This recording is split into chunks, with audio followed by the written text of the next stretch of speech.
Ok, muy buenas tardes. Nuevamente, bienvenidos y bienvenidas a todos y a todas a Virtualmente Críticos, que es una serie virtual de conferencias académicas que tiene como objetivo invitar a investigadores internacionales en el campo de los estudios literarios y culturales a compartir los resultados de sus trabajos críticos con estudiantes del programa de Lingüística y Literatura de la Universidad de Cartagena y el público virtual en general. Esta serie está asociada a Crítica Práctica, Práctica Crítica, un coloquio, conferencia académica anual de estudiantes de pregrado que en este año convocará a su tercera versión.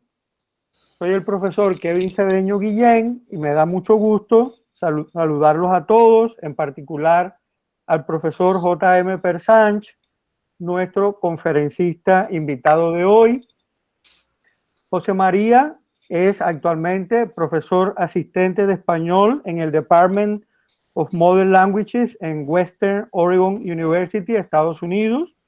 Obtuvo 2 doctorados, uno en estudios hispánicos en University of Kentucky, Estados Unidos, y otro con reconocimiento magna cum laude en Historia Moderna, Contemporánea del Arte y de América en la Universidad de Cádiz, España.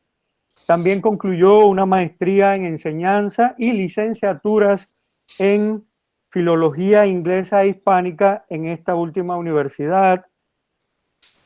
Entre otras publicaciones, José María es coeditor del libro Espectros del Poder, representaciones y discursos de resistencia en literatura y cine en el siglo XX-XXI, publicado en el 2020, es decir, es un trabajo publicado recientemente, y editor jefe de la revista académica Journal of Hispanic and Lusophone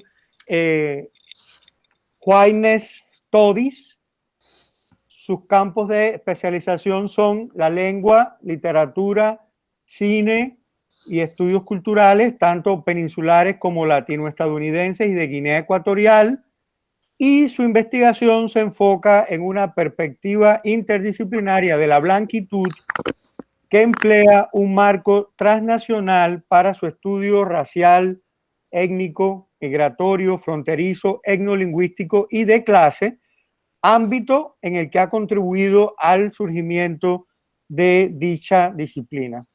Además, es director del Círculo de Estudios Hispánicos sobre Blanquitud y Afrodescendencia, Círculo EBBA. Correcto. Y miembro del Grupo de Investigación Afro-Iberia del Consejo Superior de Investigaciones Científicas, CSIC de España. El título de su conferencia de hoy es Fantasmática y canibalismo emocional de la memoria española a través de también la lluvia. Adelante. Bueno, muchas gracias por la amplia y generosa presentación y muchas gracias también a todos por estar aquí. Sé los momentos que están pasando. Les quiero mandar mucha fuerza, mucho ánimo en estos momentos y agradecerles toda la difusión que han hecho del evento. Efectivamente, ese es el título de la conferencia, de la charla en la que tenemos. Yo traigo un plan A y un plan B y C, por si tenemos tiempo. Tengo muchísimas ideas que me gustaría compartir. Decir que este es un ensayo que está ahora mismo bajo revisión editorial. En este momento es parte de un libro que es en homenaje al doctor Enrico Mario Santi. Y estas ideas de fantasmática, esta teoría de la ontología, ¿no? de Derrida y todo esto, pues digamos que surgió, o el interés nuestro surgió en este tema a raíz de un curso de fantasmas en la Universidad de Kentucky hace ya bastante tiempo. No hemos sido tan productivos, pero sí que hemos estado pensando en el asunto mucho tiempo, ¿no? Pues entonces lo que voy a hacer a continuación, para que tengan un esquema en mente de lo que pretendo hacer es, primero, delinear un poco cuáles van a ser las premisas sobre las que podemos caminar o sobre las que yo me muevo para que vayan entendiendo un poco el hilo por donde voy a transmitir estas ideas, ¿no? A continuación leeré partes del ensayo, si no completo, dependiendo del tiempo, cómo nos vaya tratando. Y al final, después incluso de las conclusiones, me gustaría añadir, pues eso, algunas anotaciones, algunas ideas que provienen de, pues, otros trabajos y provienen de otros ensayos que están también en curso. Con ello enriqueceré aún más lo que por limitación de espacio de los editores pues es imposible incluir, y de hecho pues se convertiría casi en un volumen en sí, ¿no?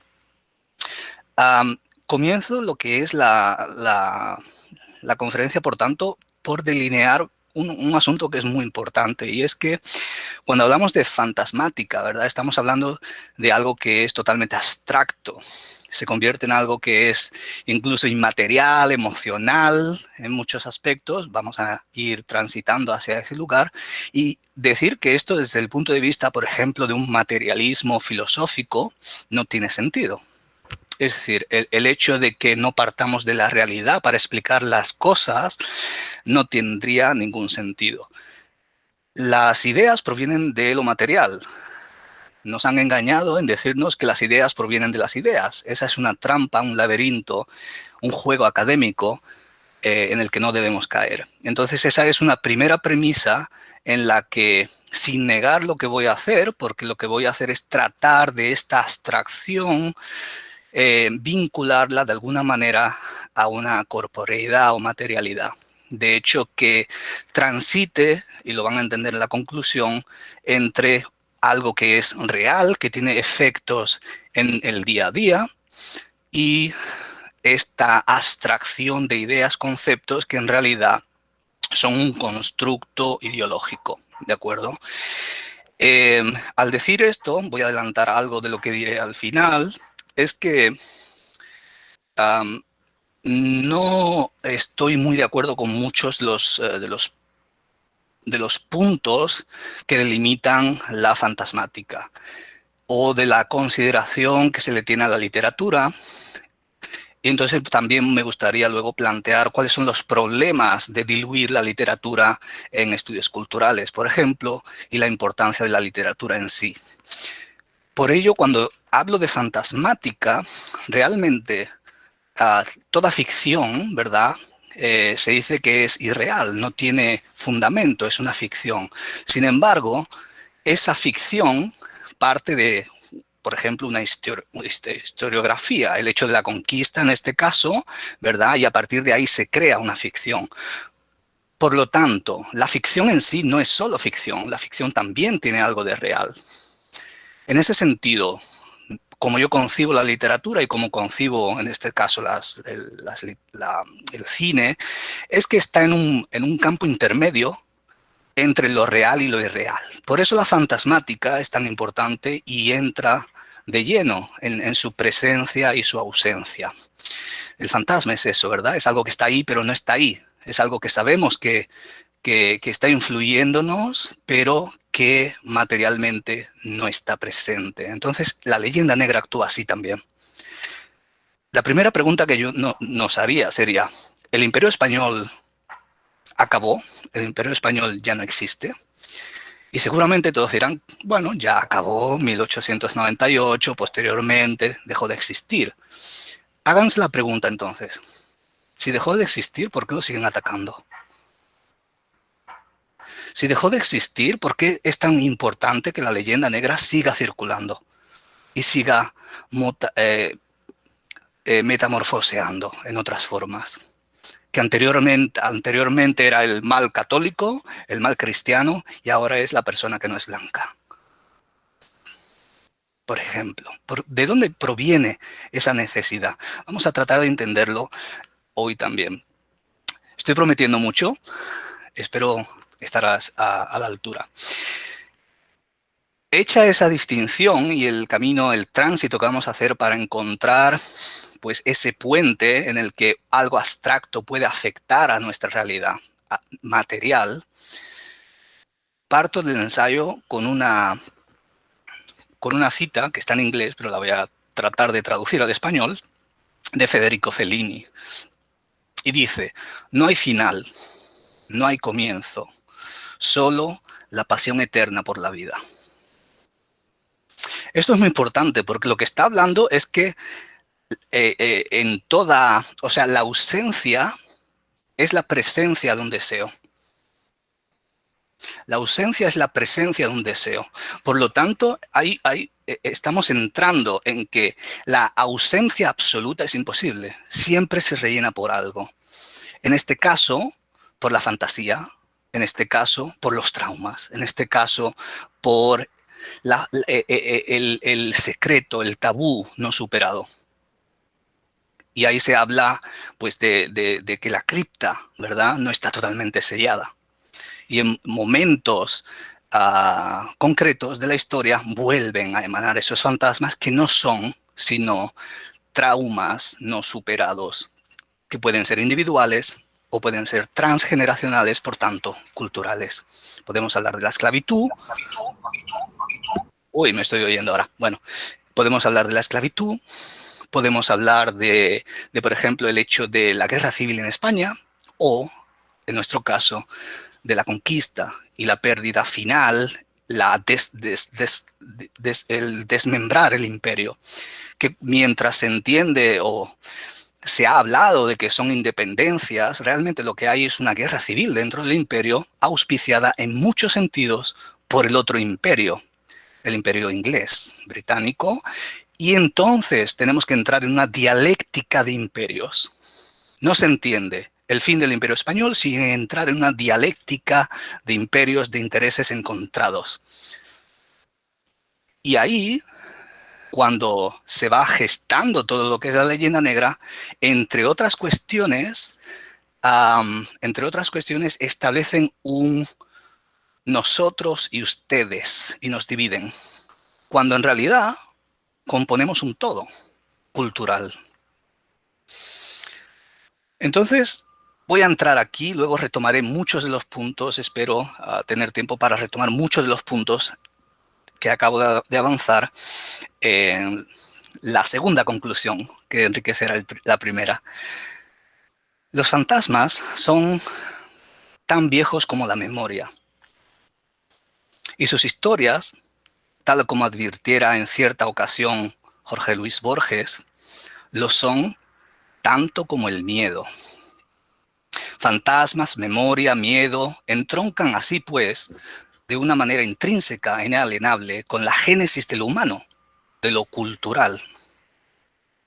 Los fantasmas se infiltran por las costuras de los mitos y las leyendas de toda la humanidad. También asoman en referencias bíblicas, ojo, incluso llegando a confundir a Jesucristo con uno de ellos. Y esto es muy interesante porque si el fantasma es como veremos, es el vehículo del trauma, ¿qué quiere decir que Jesucristo se confunda con un fantasma? Allí había un trauma. ¿Qué tipo de trauma sería ese? Podemos resolverlo o tratar de versar sobre ello luego.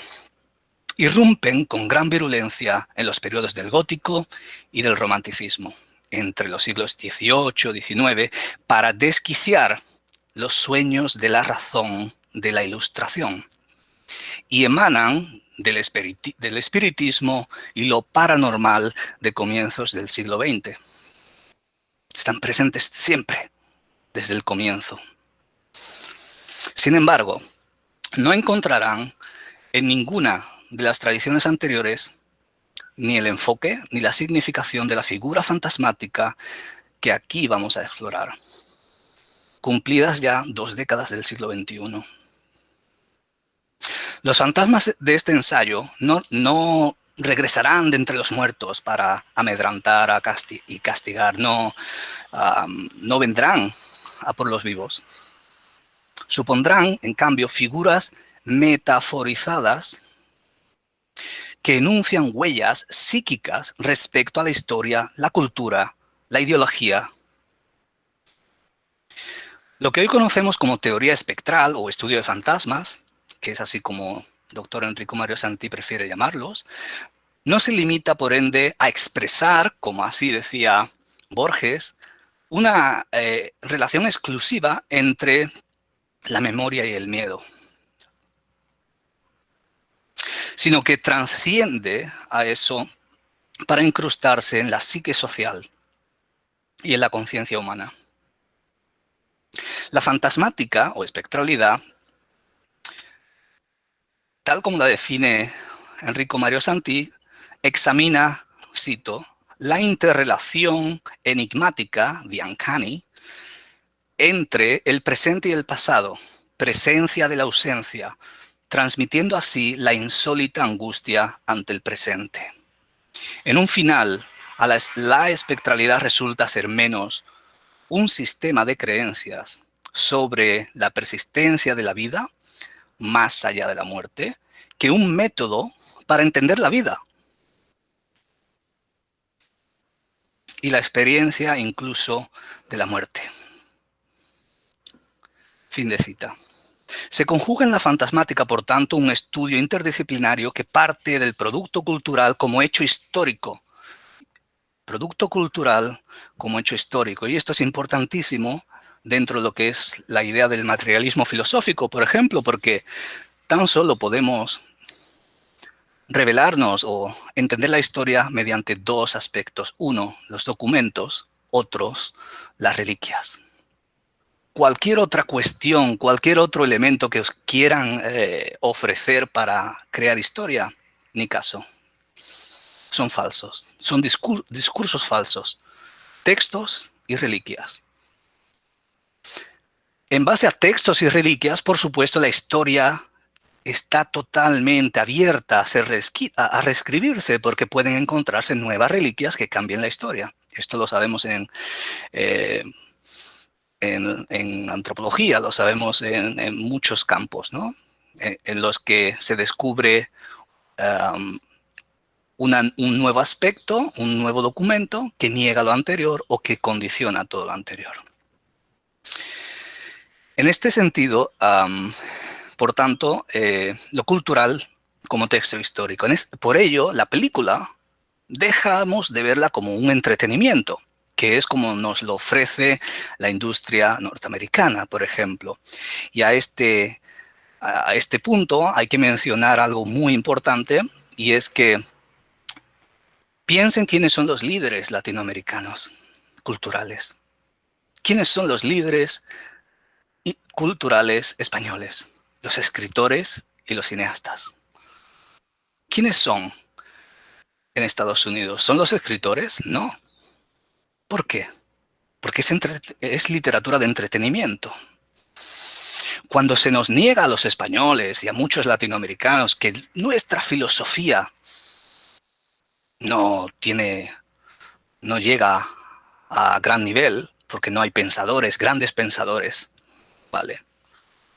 Lo que no entienden es que nuestra filosofía está diluida en la literatura. Lo que no entienden es que el Quijote es filosofía hispana, que 100 años de soledad es un tratado de filosofía y que en el otro ámbito lo que tenemos es perseguir sombras. Es entretenimiento, no aporta nada. Y son ideas que están contrapuestas en la dialéctica de imperios que avancé anteriormente contra lo católico, contra lo español, contra el español. Seguiré aportando más información sobre eso. Entonces estamos viendo que una película ya no es solo una película, sino que es un constructo, en este caso histórico, que va a reflejar. Por eso, entre otras cosas, dejé pasar una década para retomarla y tratar de verla con distancia. Por tanto, es el resultado, este hecho cultural es el resultado de procesos, lógicamente, psicosociales. Responden a una materialidad. Hay una intencionalidad detrás de producir esta película. con objeto de revelar las estructuras profundas del canibalismo emocional que ejerce el pasado sobre la psique del presente. Ese canibalismo emocional no es otra cosa que no aceptar el pasado. Cuando vemos ahora están derrumbando, ¿no? Retirando estatuas. Estamos en España cambiando nombres de calles.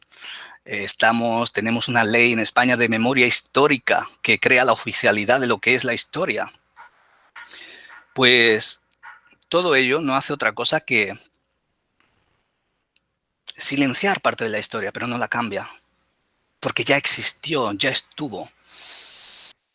La cosa es diferente a la palabra. La palabra no es la cosa. Los protestantes persiguen las palabras.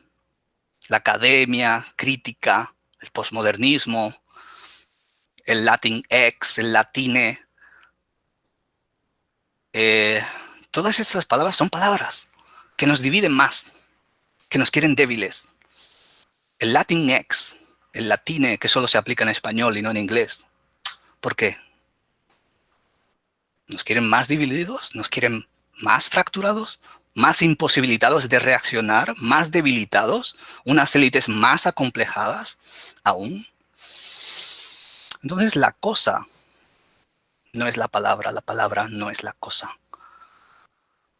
Si te identificas con una categoría, estás persiguiendo sombras, porque ya eres. Los hispanos, los latinos, somos aristotélicos, ya somos. No nos hace falta, como dicen en la Constitución de Estados Unidos, la búsqueda de la felicidad, perseguir la felicidad. No, ya lo somos, da igual lo que tengamos. ¿Cuántas veces se dice, no, es que con poco yo soy feliz, incluso, ¿no? Porque ya somos. En el ámbito aristotélico se es, no se está. Entonces, atendiendo a todo esto, a esta concepción teórica, a este armazón, pues de los productos culturales revisitamos también la lluvia, a 10 años de su estreno, para teorizar sobre la fantasmática, indagar el canibalismo emocional que ejerce la leyenda negra de la conquista de América como trauma histórico no resuelto. A los dos lados del charco, no solo en uno, a los dos. Esto tiene implicaciones como en el capítulo de la isla que se repite, es el trauma que se va repitiendo. Ese aspecto es muy concreto sobre el Caribe, pero se puede trasladar a otros. Por lo tanto, también la lluvia, escrita por un escocés. Paul Laverty es un escocés que nace en Calcuta y la dirige su esposa, una española, pero está escrita por un escocés que se embebe, como nuestras élites intelectuales, también de la leyenda negra, por la que se acomplejan y por las que no nos defienden y por las que nos venden.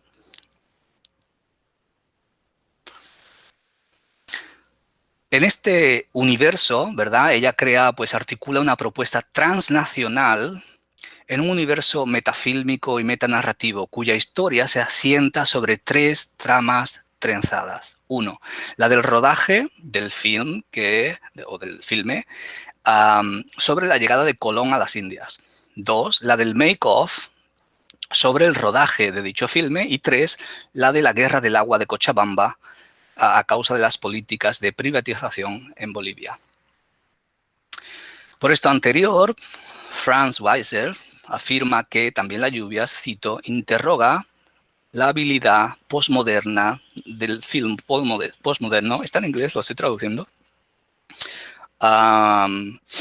interroga la habilidad del filme postmoderno de atraer a las audiencias para cambiar la percepción sobre el pasado. Cambiar la percepción sobre el pasado. ¿No es esto lo que estábamos hablando, de reescribir la historia?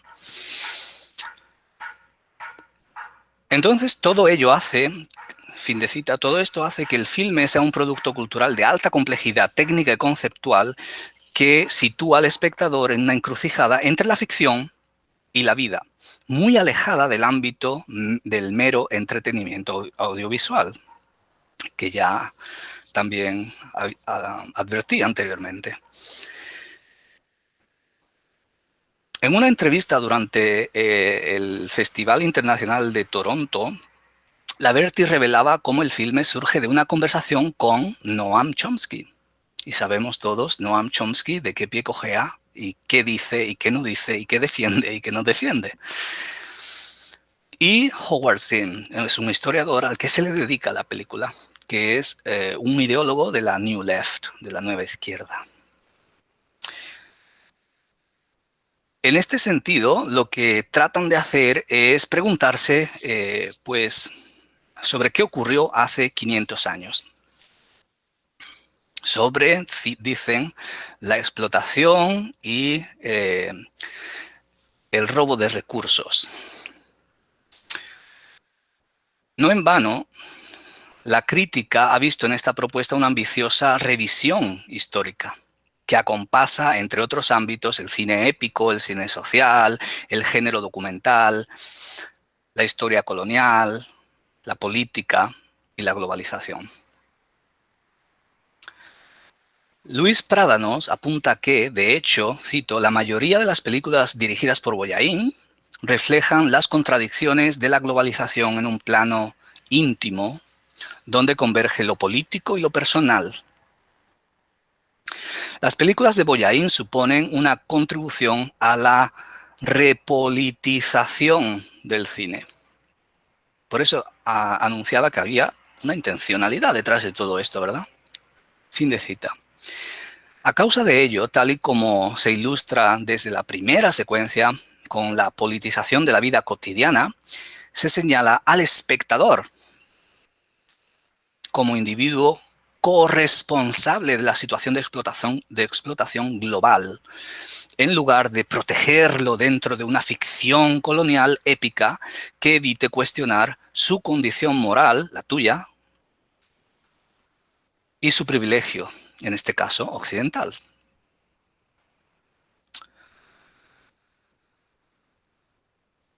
La del espectador. En la primera secuencia, personas de todas las edades aguardan en masa para participar en el casting del filme, mientras que un coche, símbolo del progreso que aliena de la realidad local, la recorre en paralelo. La cámara se sitúa dentro del mismo procedimiento, produciendo un efecto de traveling. En este trayecto se mantiene en plano a Sebastián, el director contratado para rodar el filme de Cristóbal Colón, a quien, mirando por la ventana, muestra su sorpresa de que haya tanta gente esperando, ¿no?, en la cola. Por el contrario, Costa, el productor que acompaña a Sebastián en el coche, lamenta haber intuido, acertado que esto ocurriría. Sebastián es el director mexicano, pues ambicioso, idealista, riguroso con los hechos históricos, sensible con la realidad, con la religión. Pero al contrario, Costa personifica un español codicioso, cínico y pragmático, al extremo de mostrarse indolente con la realidad latinoamericana y su historia de explotación. Este contraste de caracterización se manifiesta en las actitudes que ambos presentan respecto a qué hacer con tanta gente. Mientras Sebastián se muestra partidario de que vean a todos, Costa dice que tomen a los primeros de la fila y manda al resto a casa. El desacuerdo se torna en conflicto cuando aparece Daniel. Daniel es un boliviano de ascendencia indígena que protesta al oír a Costa decirle que los 10 primeros y al resto no los miran. Y Daniel le reclama en el siguiente sentido. No lo entiendes, cara blanquita. Estamos esperando aquí muchas horas. Algunos han venido desde muy lejos caminando, carajo. ¿Y ahora me dices que nos vayamos? Tienes que atendernos a todos. No nos vamos a ir hasta que nos veas a todos. Aquí está la figura del indígena rebelde. El buen salvaje posteriormente, como veremos. De este modo, desde la primera secuencia del filme dispone a Costa, Sebastián y Daniel en un triángulo narrativo con el que explorar los ecos coloniales a través de la problemática contemporánea de escasez y oportunidad para los bolivianos de ascendencia indígena. Temática que luego se extrapola a la situación de toda Latinoamérica. Con la protesta, Daniel tiene éxito y obliga a rectificar al director del casting respecto al tratamiento que el productor pretende proferir a los indígenas como si fuesen gente desechable. Daniel reclama con ello su sitio, recupera su dignidad y expresa el derecho a ser visto, no como abstracción fantasiosa y colectiva en la mente del europeo, sino como individuo de carne y hueso que es oído y respetado. Según formulara Miriam Osorio, pasajes del filme como el antes citado, expresarían cómo, cito, la voz del indígena suprimida durante la colonización resurge con fuerza en el siglo XXI para cuestionar el legado histórico de la misma y rechazar los discursos hegemónicos. Fin de cita. Ello, no obstante, estimo que se hace de forma ambigua, porque si bien es cierto que Daniel ejercita su voz y que lo hace desde una moralidad de mayor altura que la europea, al contraponer su humanidad a la concepción mercantilista y eurocéntrica del hombre, no es menos certero señalar que lo hace en detrimento de su lengua indígena.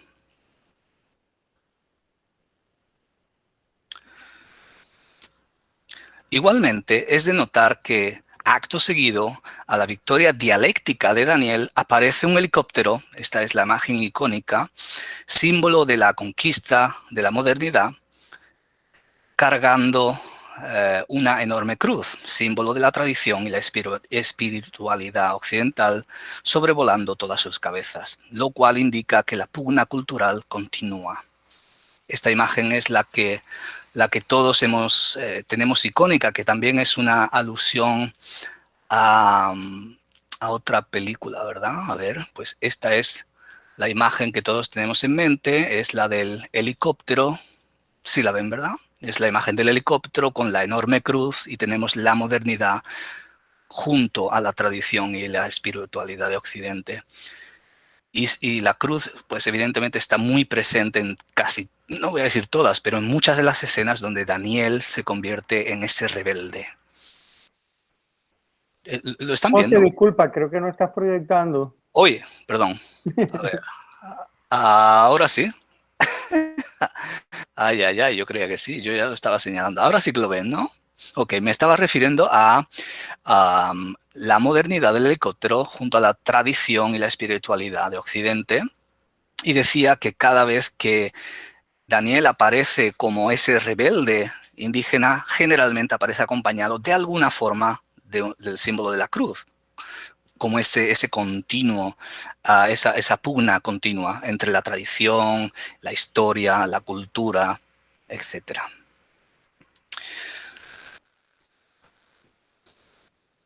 Como evidencia de lo anterior, el filme encauza lo contemporáneo como eco del pasado colonial desde el primer minuto del metraje, estableciendo una analogía entre la evangelización y la globalización. Hay una analogía continua, una comparación puesta mano a mano, que aquí se presentan como dos procesos de occidentalización.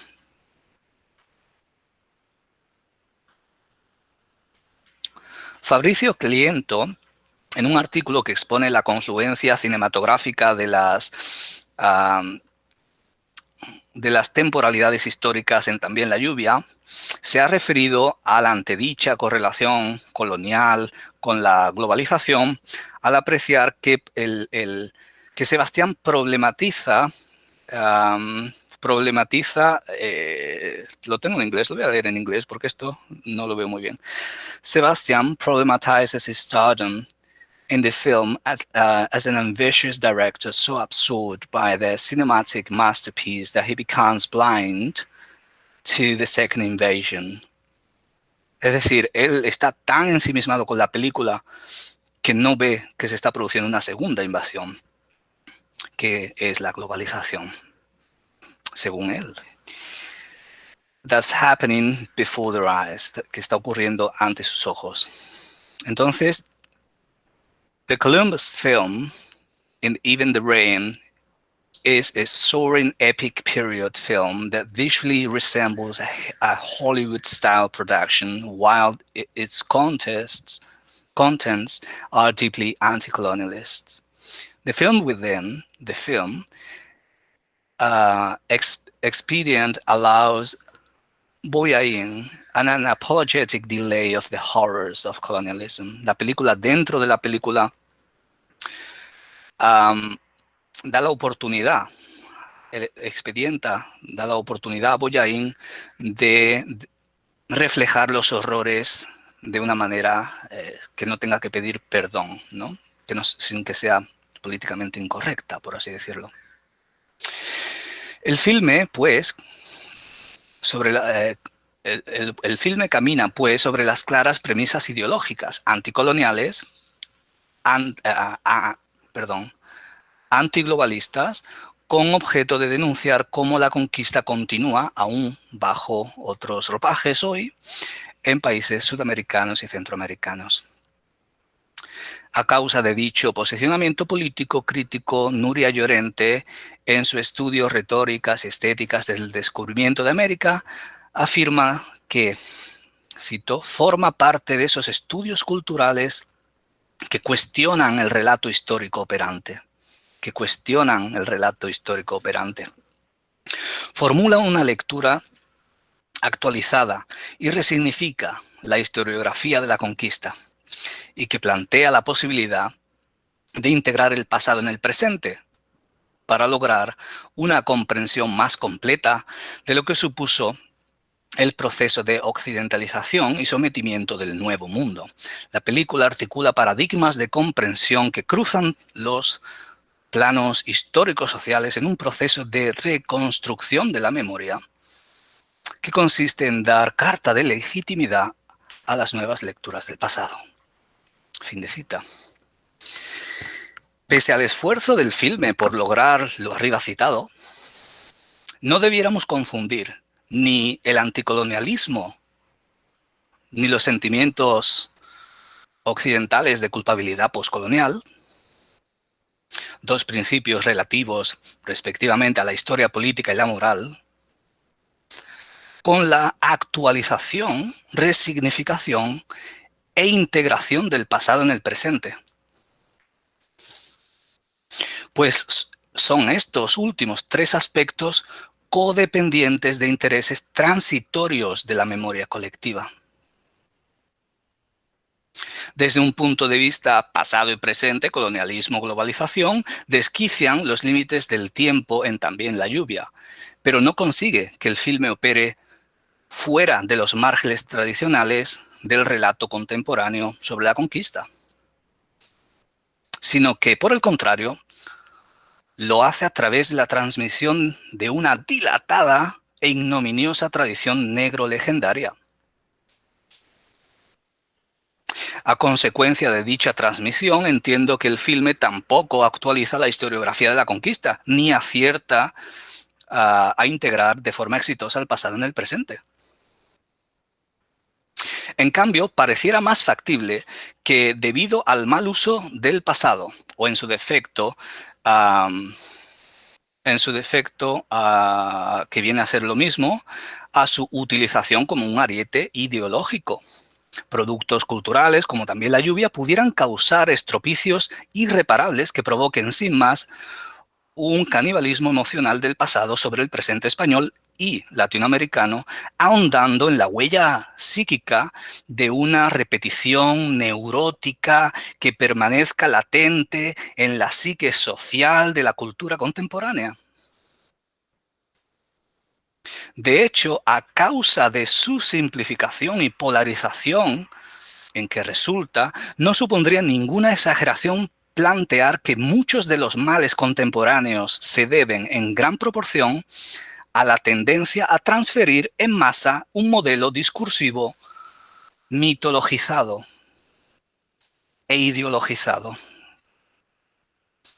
en el que se refiere a la representación de la historia. En lo que se refiere a la representación de la historia, ello complica aún más, tal y como sucede en También la lluvia, se complica aún más cuando la historia se enquista en una suerte de memoria social traumada y sentimientos de culpabilidad. Las propuestas que intentan integrar el pasado traumático en el presente no son algo nuevo. Trató, por ejemplo, Sigmund Freud y Carl Jung lo intentaron en de diferentes maneras, cada uno a su manera, para caminar y para transitar sobre la hipótesis de la verbalización y la representación del trauma con objeto de integrar el pasado y liberar, por tanto, al individuo de sí mismo, como a la sociedad de sus ilusiones delirantes, ya que a principios, ¿no? Lo vimos a principios del siglo XX. Un siglo más tarde, la hipótesis que sostiene la capacidad terapéutica de la palabra, recuerden lo que hemos hablado anteriormente de perseguir sombras y palabras, platónico en todos los sentidos,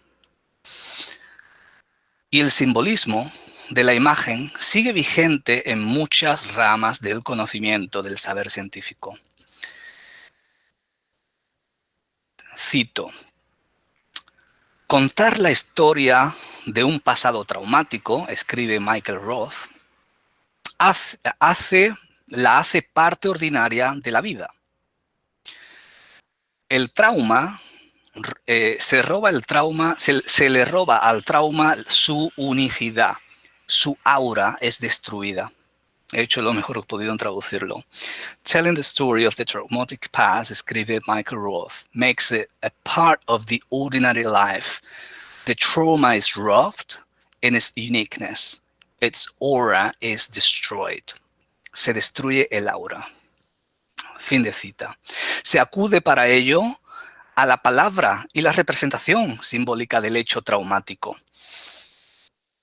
que en vastas ocasiones puede arguirse ser casi lo mismo, con la esperanza de que al emplearlas a modo de aparentes hechizos, y aquí podemos conjurar los fantasmas, podemos conectarlo con esa idea de conjura de fantasma, se logre, pues eso, conjurar el malestar de la psique. Permanezca esta en el ámbito individual, social, cultural, contemporáneo o histórico. Otros, más escépticos, han cuestionado sin reservas que la verbalización y la representación profieran tales beneficios. José, 10 minutos para terminar. Creo que puedes en 10 minutos. Sí. Gracias. En el libro Occupying Memory, Rhetoric, Trauma and Mourning, Trevor Hogg dedica uno de los capítulos a la reescritura del trauma, lo cual define como un intento de reinscripción de lo imposible. Reinscribir lo imposible. Es decir, lo que estamos haciendo con las estatuas, con las calles, con el borrado, que no elimina la historia, porque ya sucedió. Estamos reescribiendo otro trauma. En dicho capítulo, esta persona argumenta la imposibilidad de la representación de una memoria traumada o evento traumado como la de su estructuración y en su proceso de confesión o comunicación. En realidad, lo que está haciendo es un intento que conlleva los efectos contrarios, porque desencadena a la sazón un proceso de retraumatización del presente y de revictimización de los distintos grupos sociales.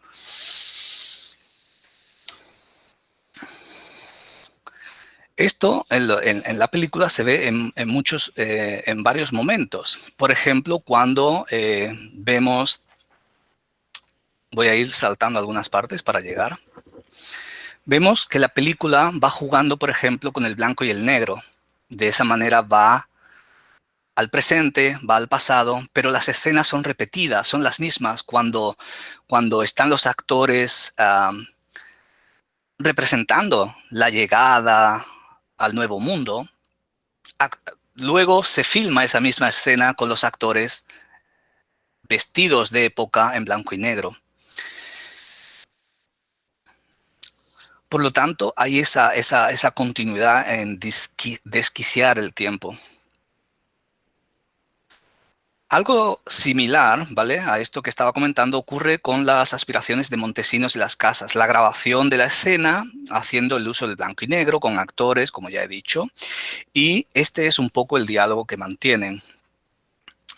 Alberto dice, ¿nos puedes contar un poco de tu personaje? Esto es María, ¿no? Alberto, ¿nos puedes contar? Y Alberto le responde, pues mi personaje es Bartolomé de las Casas. Él llega a las Indias con 18 años para hacerse cargo de la encomienda, que es una plantación con esclavos indios a su cargo.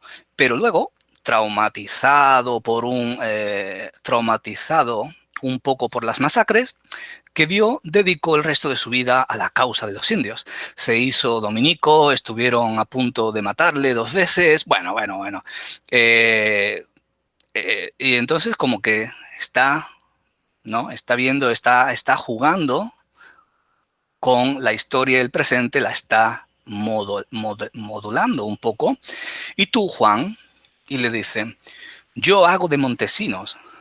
Sebastián me ha pasado 20 libros para que me los lea, pero es que yo no soy tan de libros como este.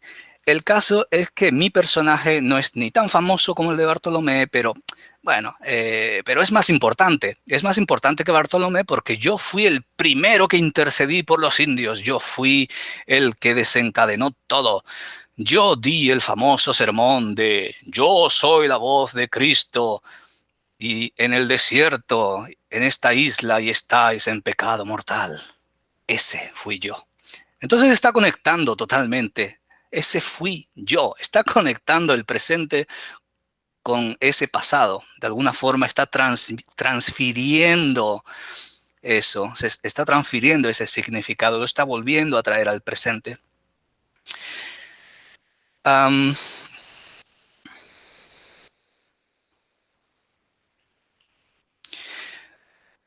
La crítica entre la condición material y las condiciones abstractas, ¿no? Sería otro de los puntos en los que la crítica, pues, podemos detenernos un poco. Y mientras, recuerden esa escena en la que le preguntan a Daniel por qué quiere rodar la película, que si quiere hacerse famoso, y él dice que no, que lo que quiere es dinero. Mientras que, bueno, ella está rodando el documental y está diciendo, bueno, pero quieres ser el líder tal y cual. Y no, lo que quiere es el dinero. Está totalmente dentro de una materialidad, mientras que la europeidad está dentro de esa abstracción que incluso llega a crear de un indígena. La escena icónica donde una mano blanca está maquillando a Daniel, está el espejo y en el casting le dice, oh, di que no es él. Están creando la imagen. Daniel es un boliviano, es indígena, pero no les vale esa imagen real de Daniel indígena. Tienen que crear del indígena un indígena y lo están maquillando. La mano blanca, a esto me refería, ha manipulado la cara y el cuerpo de Daniel para convertirlo en una abstracción histórica que caricaturiza su individualidad y su humanidad. Otro momento que denuncia que tal vez pase inadvertido es acerca de esta necesidad occidental de conservar en su imaginario colectivo la existencia de una otredad fijada en el tiempo, en este caso la indígena, puede ser la africana. Como ocurre, por ejemplo, con Belén, la niña en otra escena, la hija de Daniel, y que se expresa en los siguientes términos. Daniel le pregunta cómo ha ido la escena, si le gusta, y dice, no es real, pero es bonita. No es real, pero es bonita. Ambos ejemplos, el del maquillaje y este otro de no es real, pero es bonita, ninguno de los dos son reales realmente, son manipulaciones. Ambos ejemplos aluden a la violencia simbólica que ejerce Occidente sobre los cuerpos recolonizados y que asimismo contribuye a sostener el discurso de superioridad a través de un placer visual eurocéntrico. Se sustituyen de esa forma la vida y la realidad latinoamericanas por una superficial apariencia de verdad ideologizada que se degrada en tanto en el consumo del placer occidental como en la mitologización del espectáculo sobre la diferencia racial. En conclusión, el cine, como la literatura y otros medios culturales que participan del mundo de la fantasía, la imaginación y se embarcan en la resignificación de símbolos del pasado, se instalan en una suerte de reino intermedio, fantasmático, que deja de pertenecer íntegramente al ámbito de la memoria, traumada o no, al tiempo que cesa de anclarse en la realidad. Reproducen en la fantasía psíquica de los efectos de reproducen en la fantasía psíquica los mismos efectos y emociones que se anhelan como experiencia real. Cuando se invoca el pasado traumático, y toda película realmente y todo libro al estar en ese reino intermedio es una invocación de fantasmas, por lo menos abrimos la ventana a ello, a repensarlo todo. Cuando se invoca el pasado traumático mediante un intento de reinscripción presentista, como hace también la lluvia, se corre el riesgo de convertir a los individuos en ventrílocuos del pasado que, poseídos a modo de un fontón, reconquistan el presente, prolongando con ello los efectos del pasado en el presente. Dicho en palabras de Helen Schox y Mireille Karl-Gruber, cuando el pasado desborda el presente, we are possessed and depossessed of ourselves, but also depossessed of possession. Cuando nos posee, nos desposee, y desposeídos de nosotros mismos, quedamos desposeídos de la posesión. Como ven, es muy derridiano, mucho juego de palabra, lo que les advertía de perseguir sombras. Fin de cita. Esta dialéctica entre posesión y desposesión expresaría una negación absoluta respecto a la autonomía psíquica del individuo que se integra en la sociedad o cultura traumada, pues estaría forzada al individuo, esta forzaría al individuo a vivir su presente a través de narraciones atribuladas, es la traducción que hago de haunted, que, siendo ajenas, transfieren experiencias del pasado como si fueran propias. Con lo cual, muchas veces, grupos minoritarios están poseídos por estas ideas de tener que hacer justicia social sobre un pasado y no viven en el presente, viven las vidas de otros. Viven en tratar de reescribir la historia, hacer justicia, pero la historia ya pasó. Por lo tanto, se convierten en ese ventrílocuo. Los posee el fantasma en este sentido. Y lo desposee de sí mismo. Es la cita que estaba comentando. A ver, ya está. El resultado, nos advierte Enrico Mario Santi, es una nueva conciencia sobre la repetición de traumas repetidos. De igual manera que el deseo ahora desemboca en el placer a secas, de igual manera que el deseo ahora desemboca no en el placer a secas, sino en el placer revivido. Tanto uno como otro, ansiedad y deseo, dolor y placer, se descentran. Al igual que la experiencia misma sucumbe a los mecanismos inconscientes llamados fantasmáticos. Fin de cita. Con ello, los mecanismos retóricos del trauma exceden el pathos humano al abrir la cripta de la memoria, del deseo, del placer, del dolor, a una identificación fantasmática. Es un resquicio del ser donde se desvanece toda distinción entre verdad y falsedad. Por tanto, esta propuesta se arriesga a retroalimentar la memoria traumática en un pasado de inscripción colonial en el presente global, a través de concepciones negro-legendarias. Desde el momento que no formula la aceptación de la historia tal y como es, con sus luces, sus sombras, como base para comprenderla e integrarla en la psique social del presente, se inclina por mostrarla de manera parcial, ideologizada, como ariete de activismo social. Lo grave del asunto es que la mayor parte de esta producción cultural española contemporánea tiende a transitar por cauces de revisionismo histórico. A causa de ello, se produce una jerarquización implícita que impide la ruptura que se busca. En su afán postmoderno, también la lluvia hace de su desdén por la historia universal al tiempo que cuestiona la vida contemporánea, presentando a personajes que no cesan de discutir, de problematizar. ¿Les suena, no, a Twitter? No dejan de discutir y problematizar. No hay nada en positivo.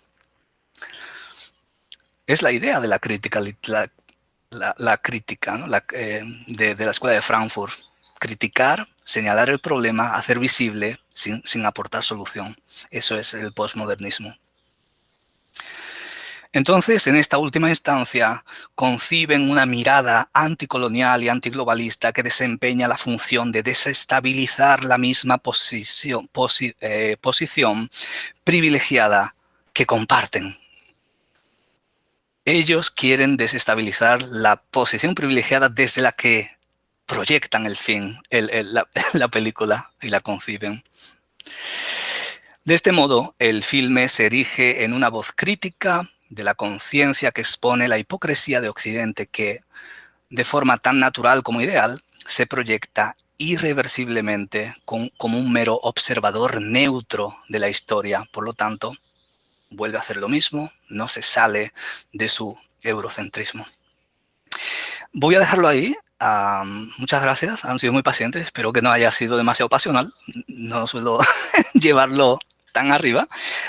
Y tengo aquí muchas más ideas, pero prefiero entrar en diálogo, ¿no? He saltado algunas partes también, pero bueno, creo que no ha quedado tan mal. Así que gracias. Gracias, José. Sí, no ha quedado para nada mal. De hecho, es una película que he visto muchas veces y escucharte hoy me ha permitido pensar algunos aspectos de una manera distinta a la que había pensado a la película anteriormente. Y esto que estoy diciendo tiene como intención básicamente ser un prólogo para aquellos de ustedes que están preparando sus preguntas, puedan ya sea escribirlas en el chat o levantar la mano la mano de la aplicación, la manito mecánica. Ya veo acá algunas reacciones. Dice María Camila Ruiz Díaz en el chat que estupendo, José María, con corazoncitos. Gracias, María Camila.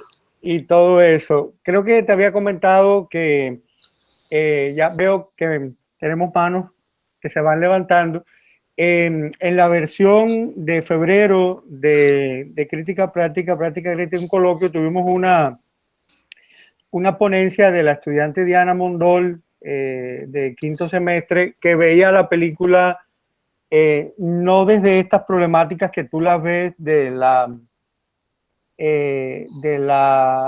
de la memoria española y de, digamos, este pase de cuentas del colonialismo, sino la veía, trataba de verla desde algunos aspectos de digamos, del pensamiento de los pueblos originarios, específicamente desde propuestas de Silvia Rivera Cusicanqui, la socióloga boliviana. Entonces, me parecía muy bueno que tuviéramos la oportunidad de verla desde esta otra perspectiva. Como ya tenemos una pregunta de un participante, no te voy a compartir ninguna de este momento, sino le voy a dar la palabra a Juan Sebastián para que formule su pregunta. O pueden ser preguntas, pueden ser también comentarios, comentarios centrados, breves, específicos, y digamos, también pueden ser dudas de cosas que no entendieron, es decir, preguntas eh, genuinas en ese sentido de pedir más explicaciones.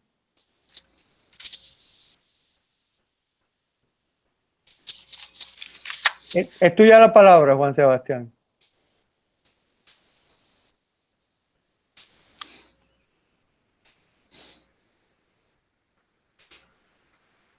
Tienes el micrófono cerrado, Juan Sebastián. Ahora sí. Hola. Sí. Hola, buenas. Buenas tardes. Buenas. Tardes. Estimados estudiantes, profesores e investigadores, queremos aprovechar este foro académico para compartir un comunicado informativo del Consejo Estudiantil del Programa de Lingüística y Literatura de la Universidad de Cartagena acerca de la situación social en Colombia para la comunidad académica nacional e internacional. El día 28 de abril se declaró el paro nacional en Colombia como reacción a una reforma tributaria propuesta por el presidente Iván Duque. Las jornadas de protesta han sido fuertemente reprimidas por la fuerza pública. A pesar de que el presidente solicitó retirar el proyecto de reforma ante el Congreso, un nuevo proyecto de reforma tributaria está siendo articulado. Sin embargo, los manifestantes continuaron protestando contra el proyecto de reforma del sistema de salud del país, que como consecuencia también fue retirado. Durante las jornadas de protesta se están presentando una vastedad de casos de represión y violación de los derechos humanos a lo largo de todo el país. La ciudad de Cali ha sido el epicentro de las protestas y la represión. La represión de la marcha pacífica, la violación de los derechos humanos y la censura por parte de los medios de comunicación y del Estado son todos motivos por los cuales los manifestantes continúan protestando. Estas son algunas cifras sobre los hechos de represión que aquejan al país en el marco del paro nacional. 43 muertos y más de 2.000 heridos por la policía desde el 28 de abril hasta el 27 de mayo de 2021, aunque Human Rights Watch ha recibido denuncias de hasta 73 muertes. Se han realizado 1.055 detenciones arbitrarias y al menos 362 personas han denunciado violencia física por parte de la policía. También la Comisión Interamericana de Derechos Humanos detalló que van 87 casos de violencia sexual y de género reportados durante el paro nacional. Hasta el día 24 de mayo, la Fiscalía reporta que 132 ciudadanos permanecen desaparecidos, mientras otros 276 desaparecidos fueron encontrados sin vida.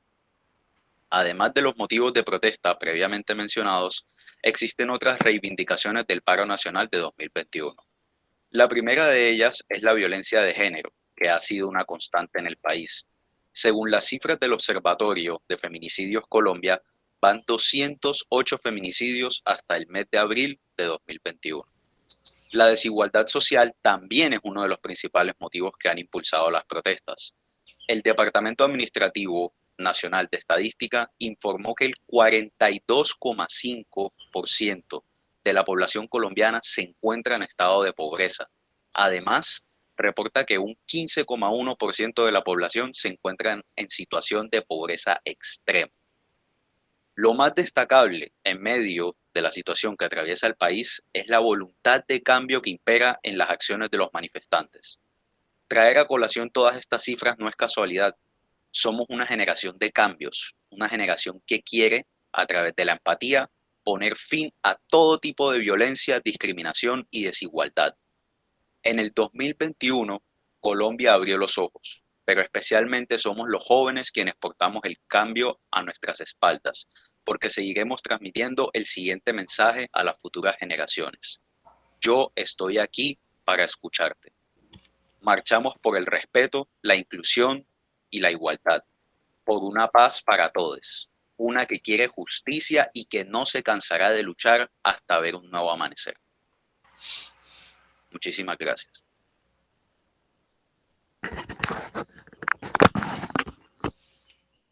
Sebastián, me sorprendiste. ¿Qué decir después de ese informe? Pues gracias. No sé si José María quiere decir algo sobre eso. No, bueno, mandarles, bueno, lamento muchísimo la situación, es terrible, ya comentaba, ¿no? Al principio que les mando mucha fuerza, mucho ánimo, hay que cambiar la situación. El problema no es solo en Colombia, el problema tiene mucho que ver con la configuración de las estructuras en toda Hispanoamérica y también en España. Tiene que ver con que no existe una democracia real. Las estructuras no representan. Los políticos a los que se les vota no representan, porque las cuestiones, digamos, de las leyes de ley electoral, por ejemplo, en las que se votan sistemas por listas cerradas o son, digamos, constituciones presidencialistas, etcétera, ¿de acuerdo? Si no hay una responsabilidad directa del elegido, del delegado, en el que se deposita esa representatividad, con la capacidad de revocatoria, pues uno levanta el dedo y 800 votan lo mismo, con lo cual no hay hay una verticalidad en la que el poder impone las decisiones sin la capacidad del pueblo de defenderse democráticamente, con herramientas. Está sucediendo también en otras partes y hay un gran debate en España al respecto. El 11M fue un análogo a lo que está sucediendo ahora en Colombia, ¿no? El 11M fue un estallido social de decir ya basta, no nos representan, cuando llegaron recortes y recortes, ¿no? Y se debe a esas estructuras cerradas, rígidas, verticales, que no representan. Es una élite, como dijimos, que odia a su propio pueblo, que viene muy embebida por esta leyenda negra, llega debilitada y vende a su propio pueblo a transnacionales o al primer cacique que llega de turno, ¿no? Y esa no es solo una realidad en Colombia, lamentablemente es una realidad en muchas otras partes que se están abriendo los ojos y están viendo que hay que tratar de hacer cambios efectivos estructurales, ¿no? Entonces yo les mando, se está convirtiendo esto en una charla, en una charla política, pero también es esto, ¿no? Es la película politiza, ¿no? El hecho, ¿no? Entonces es ese nexo entre la política y la cultura está hoy más conectada que nunca. Los productos culturales se utilizan como arietes de cambio. Los discursos de igualdad, fíjense, por ejemplo, ¿no? Iba a comentar algo, ¿no? Libertad, igualdad, fraternidad, ¿no? Eran esos tres baluartes que no son otra cosa, pero hay una gran trampa que no han resuelto y que no nos cuentan. Y es que libertad e igualdad son dialécticas. Cuanto mayor libertad tiene el individuo, más desigual es la sociedad. Y cuanto más igual se trata de hacer una sociedad, se convierte en dictatorial y menos libertad hay. El equilibrio, el balance es difícil, el cómo salir de esa trampa, pero yo tengo claro que tenemos que buscar una cohesión que desborde todo este pensamiento, digamos, entregado al sistema. Y cuando digo el sistema, me refiero a un sistema cada vez más globalista en esta dialéctica de imperios en la que estamos hablando, con intereses confrontados, en la que, por eso preguntaba, si no existe el imperio español, ¿por qué la insistencia en seguir atacándonos a Latinoamérica y España continuamente? Pues para que no nos unamos, ¿no? Para que no reaccionemos, para que no consigamos tener unas sociedades que respondan, unos gobernantes que respondan a nuestras sociedades y no a otras cuestiones, ¿no? José, tenemos una pregunta en el chat. Bueno, Juan Sebastián, me sigues debiendo tu pregunta, pero de momento tenemos tu informe. Tenemos una pregunta de Olga María Romero Mestas. Quería decir antes que definitivamente esta es una película que los que ya la vieron, tuvieron la oportunidad de verla, pues podrán compartir su interpretación, su lectura o confrontar su interpretación con la del profesor José María, y los que no la han visto pueden verla. De hecho, nosotros hemos compartido en la página de Crítica Práctica, Práctica Crítica, un coloquio en Facebook, un enlace a la película que en Latinoamérica ya no está en Netflix. Entonces le quería preguntar a Olga si ella quería hacer su pregunta en altavoz y la quería leer ella misma, o prefieres que la leamos, Olga. No, yo la puedo leer, pero pienso que José María ha empezado a contestar un poco la pregunta y el comunicado de los estudiantes también alude al tema, y es que en la película vemos dos formas de violencia paralelas, que es la violencia del colonizador y la violencia del gobierno contra los manifestantes, opositores, las resistencias. Entonces, se establece ese paralelismo con claridad en la película. Sirve como metáfora de la violencia institucional que estamos viendo en América Latina. ¿O piensas que la violencia específica a la que alude la película es la violencia colonial? Esa que tú dices que por qué seguimos criticando, por qué seguimos atacando. Ok, clara la pregunta, José María. Sí, tenía de hecho una escena que recogía eso, ¿no? La escena en la que el gobernador, ¿no? Digamos que los actores están criticando que no se reúnan con las personas que están fuera y sí con ellos, y luego el gobernador les echa en cara. El alcalde. El alcalde les echa en cara que bueno, que cuánto les están pagando a los actores, ¿no? Y entonces está entrando en esa misma dinámica. Ellos están criticando lo que están haciendo. En ningún momento he dicho, creo, haber dicho que dejemos de hablar de la colonización o no. Lo que estoy diciendo, no sé si he entendido esta segunda parte, Olga. Era un poco por ahí. No, claro que no. Si lo que estoy diciendo es absolutamente lo contrario, que aceptemos que estuvo ahí. Lo que tenemos que aceptarla es con sus luces y sus sombras. Por ejemplo, hay una diferencia entre el Imperio Español y el imperio y otros imperios como el británico, que es esencial y que hay que poner encima de la mesa. Y es que el Imperio Español es un imperio generador, mientras que el Imperio Británico es un imperio depredador.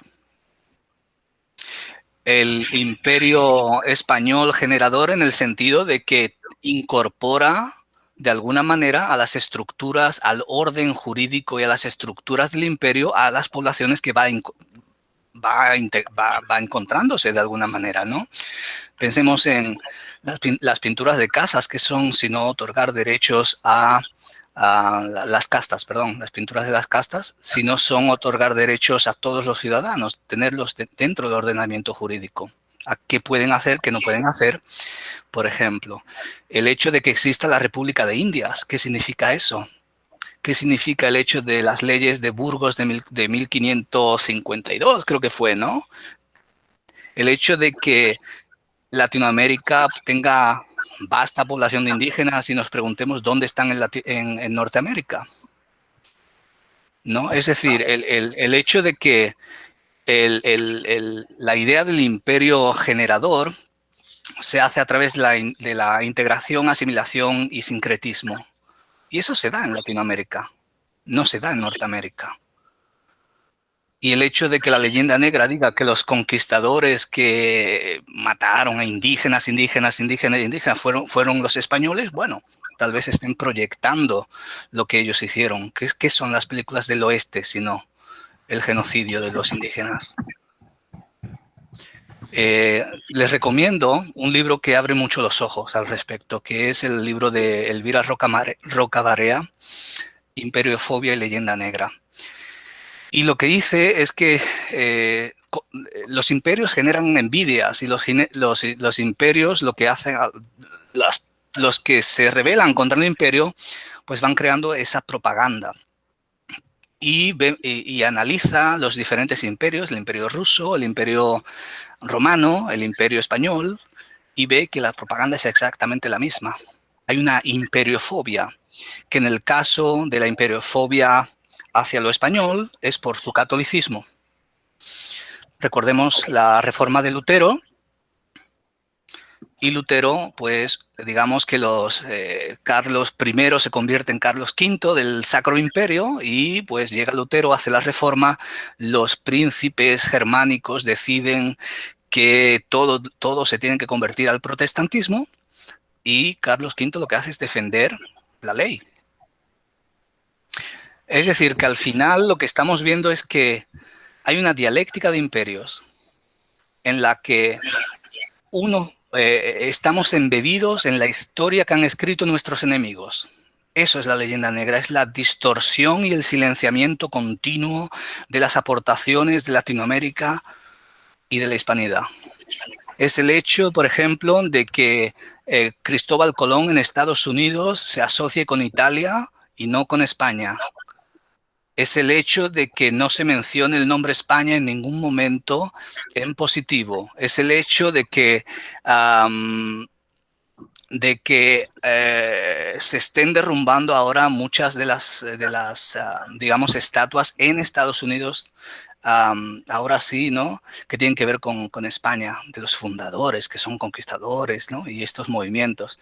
No es casual que los movimientos de estudios sobre el indigenismo surjan en Estados Unidos, no es casual. No es casual que el Latinx surja en Estados Unidos para aplicarlo a una lengua con diferentes géneros como la española, para dividirnos más. No es casual, no lo veo tan casual. Entonces, en absoluto estoy diciendo que no se hable del colonialismo y que se acepte con sus luces y sus sombras, pero que partamos de la realidad y de los hechos. Es decir, hay un hecho fundamental, y es que la idea de que el catolicismo es intolerante, ¿vale? Y ahí nos dicen, bueno, es que expulsaron a judíos. Bueno, que yo sepa, los ingleses y franceses expulsaron a los judíos 2 siglos y 1 siglo antes que los españoles. Los españoles fueron los últimos en expulsar de Europa a los judíos. Y la acusación de Lutero y del Renacimiento italiano es que los españoles no eran buenos católicos porque tenían contaminada la sangre y eran medio semitas. Es decir, que por una parte... Es decir, un segundito, por una parte nos acusaban de semitas y por otra parte de antisemitas. Es decir, no hay forma de salir, ¿verdad? Lo que estoy diciendo es que partamos de la realidad. Estudiemos los hechos y hablemos de una colonialidad y del colonialismo, de los problemas que muchísimos hubieron y muchos abusos, evidentemente, pero esos abusos también se escapaban a la ley. ¿O ahora no hay abusos a pesar de las instituciones que ha creado Estados Unidos con la ONU, con la OTAN? También, ¿verdad? Es decir, hay que repensar un poquito en la forma, por lo menos, el prisma en el que miramos ese auto-odio que nos tenemos. Es a lo que voy, a tratar de reconfigurarlo, cambiarlo, repensarlo y ver si tiene fundamento o no. Porque mientras la Inquisición tiene que ver con, por ejemplo, una construcción de las élites españolas que se afrancesan,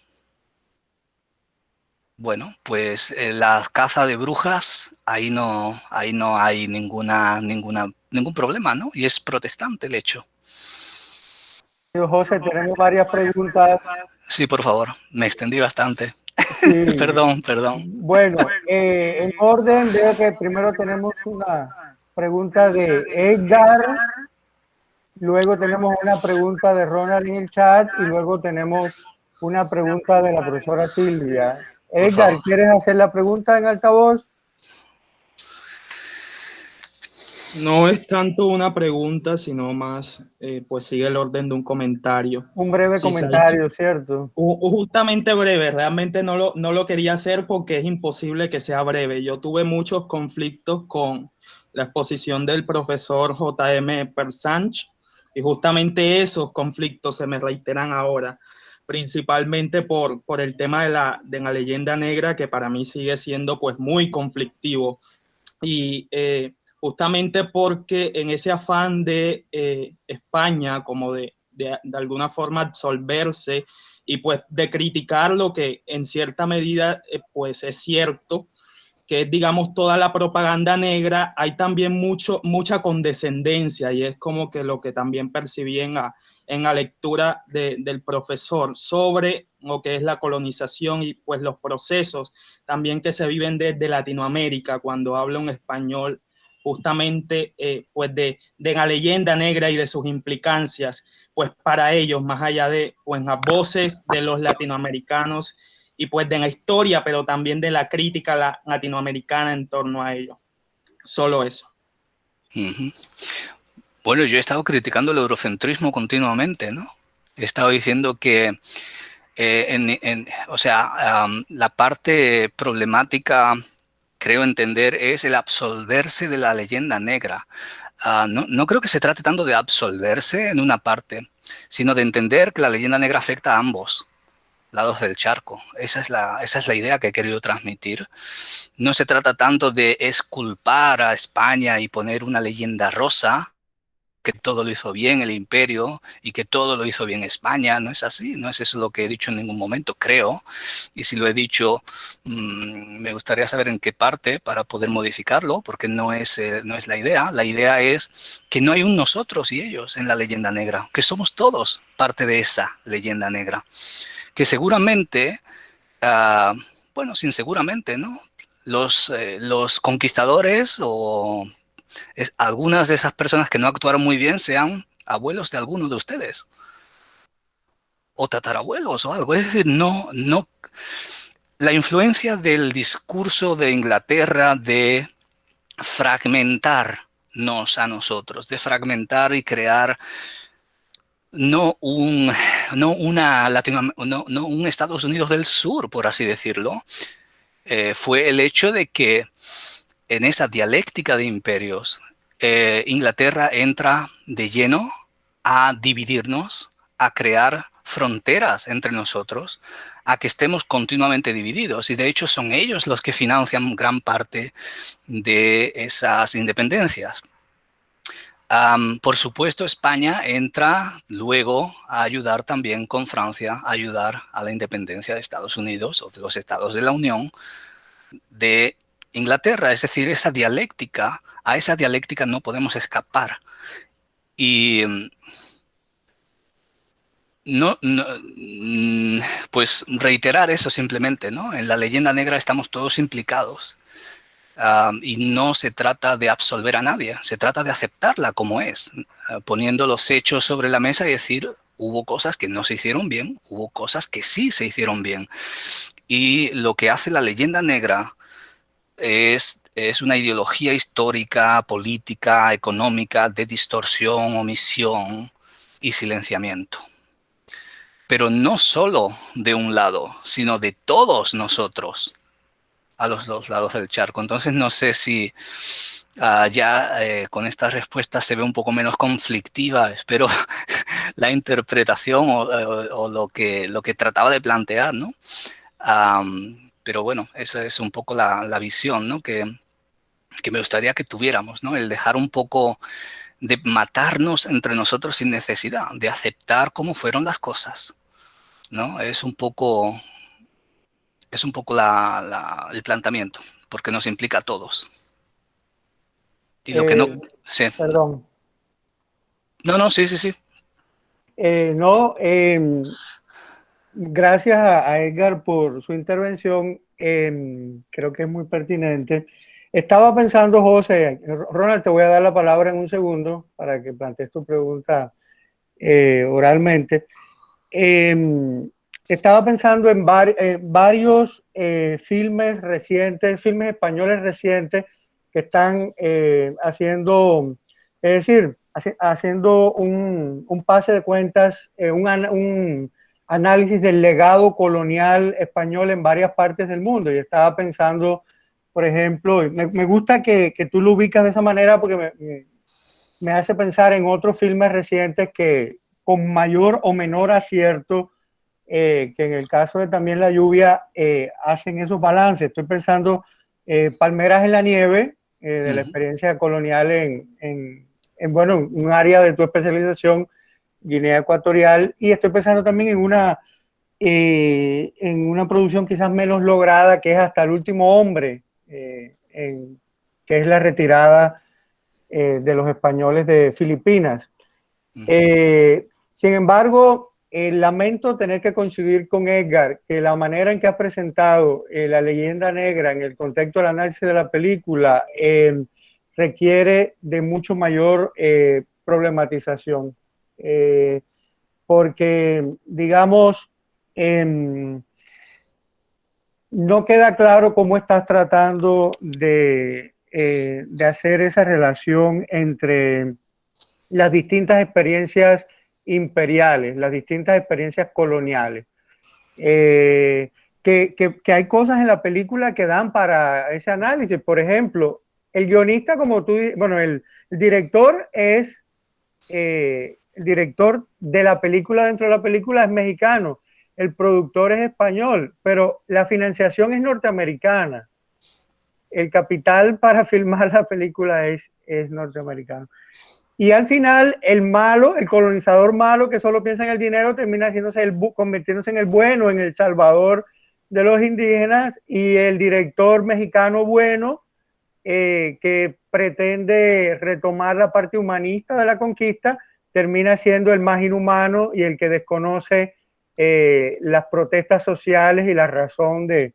Entonces, pienso, es algo que, bueno, va a salir un libro, pienso que el año que viene, sobre la leyenda negra en todo el mundo, sus efectos de distintas perspectivas, y tiene que ver desde, es decir, podríamos ver desde dónde se consumen estos discursos y cómo la propia película es posible de ser leída e interpretada desde distintas experiencias coloniales o desde distintos ángulos de esa experiencia colonial. Quizás eso ayude a complejizar esa perspectiva de la leyenda negra que tú incorporas al análisis de la película.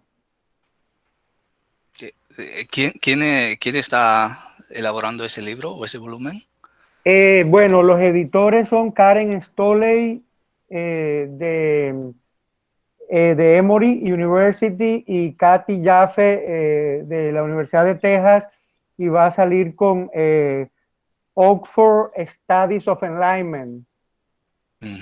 Me tuve que salir, no tuve tiempo para mi capítulo, abandoné mi capítulo, lo dejé tirado, pero estuvimos trabajando mucho en esa. Tuvimos unas 2 paneles en Denver hace 2 años y de allí salió el libro, y Y bueno, yo no recomendaría a María Elvira Roca Berea.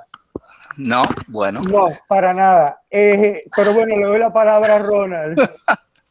No, pero un inciso, sin duda, claro, como comentaba, el hecho de la leyenda negra, por eso insistía en que nos implica a todos, ¿no?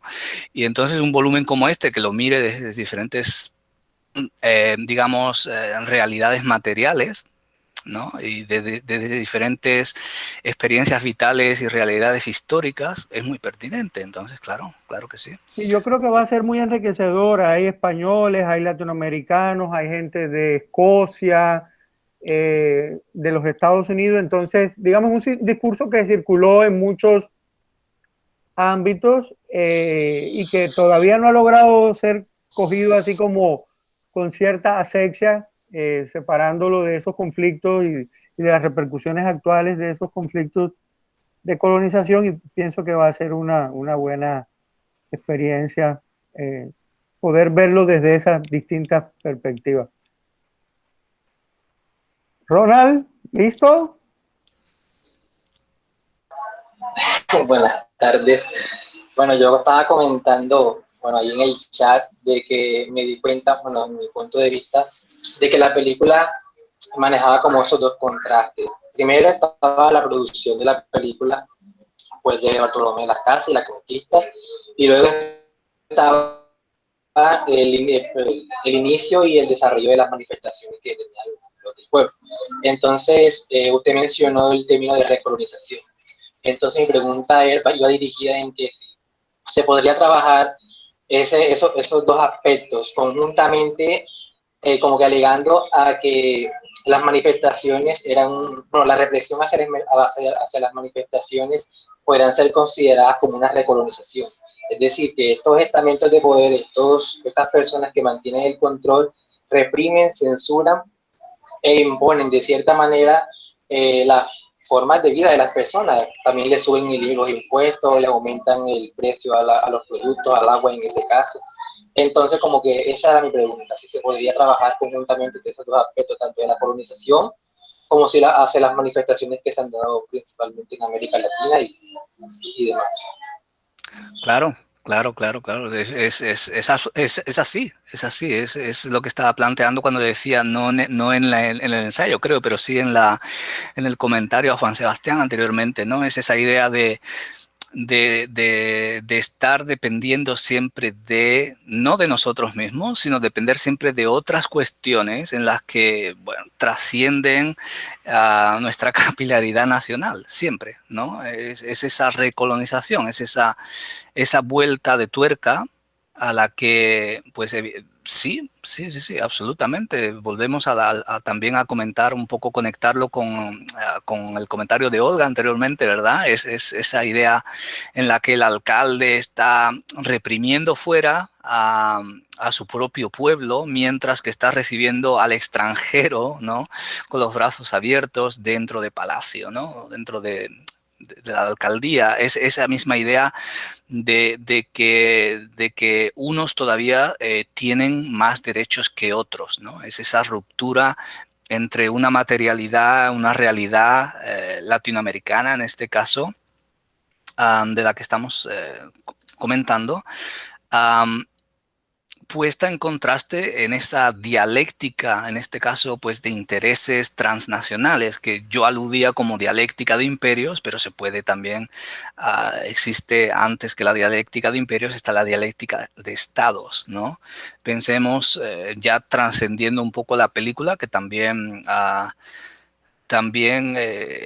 esto se toma, pues, de hechos reales, ¿no? De hecho, se dice que en África se pasó de la colonización a la neocolonización. No hubo en ningún momento independencias reales, ¿no? Al día siguiente que se independizaron las colonias africanas, al día siguiente las transnacionales, las empresas europeas tomaron el control de los recursos, ¿no? Algo similar se puede claramente percibir en Latinoamérica, ¿no? La explotación de recursos y el extractivismo de otras naciones, ¿no? Que también se da en Europa, entre propios miembros de la Unión Europea, ¿no? Pensemos que hay una Europa del Norte y una Europa del Sur, y Europa del Norte es totalmente extractiva de la Europa del Sur. En este sentido se produce también esa misma dialéctica, mientras que en Europa no podemos hablar de colonización, ¿verdad? Es decir, esto transciende un poquito más allá del mero discurso de colonización, recolonización, sino que estamos en estas dialécticas mayores de imperios. Es como yo lo veo, ¿no? Silvia, José María, tienes una pregunta de la profesora Silvia Valero, que es la directora del programa. Silvia, ¿estás allí?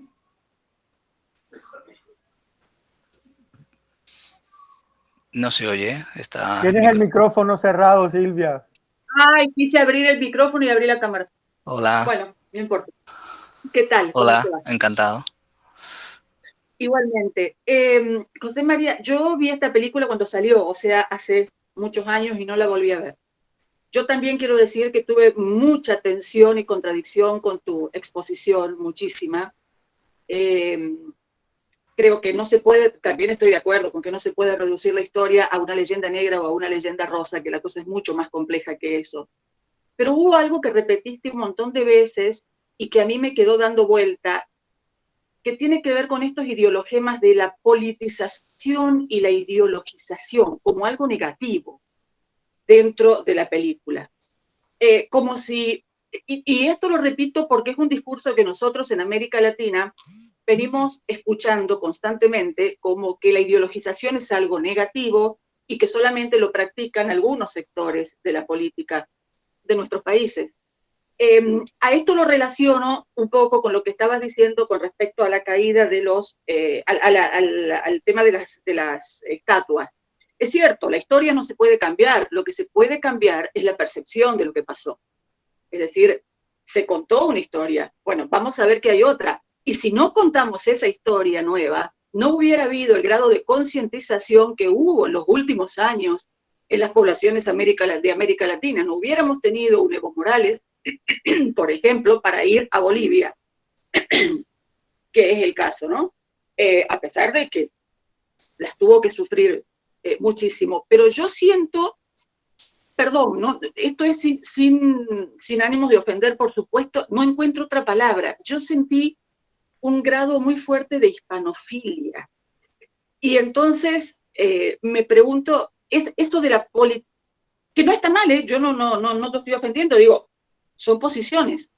Ahora, lo de la politización y la ideologización de la película, ¿cuál es la perspectiva desde la cual estás entendiendo eso como algo negativo? Yo entendí que lo estabas diciendo de una manera negativa, cuando es una película absolutamente política.